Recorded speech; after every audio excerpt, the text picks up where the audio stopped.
சிறகடி யாருடா சொல்ற? காசுல நெக்ஸ்ட் ப்ரோமோல அப்பா ரோஹிணி ஏதோ என்னதான் கதை எடுத்து சொல்லிட்டு சாமர்த்தியமா இருக்கானே என்ன அவனை திட்டம் தான் போடுவான். போட்டாலும் முத்துக்கிட்ட வந்து ஈஸியா வந்து மாத்திடுறாங்க.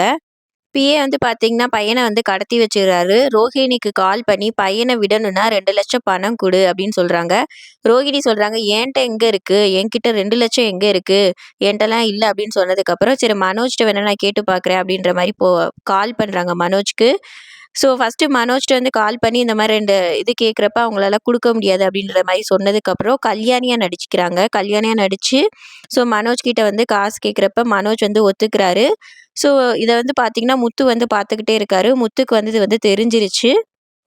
ரவிட்ட வந்து சொல்றாங்க இவன் எப்படிடா 2 லட்சம் கொடுப்பான், இதெல்லாம் வந்து ஒரு பெரிய விஷயம், 2 ரூபா டீ கேட்டா கூட வாங்கி கொடுக்க மாட்டான், இவன் எப்படி 2 லட்சம் கொடுப்பான் அப்படின்றத சொல்லிட்டு மனோஜை வந்து ஃபாலோ பண்ணிட்டே முத்து வந்து பின்னாடியே வந்து போறான்.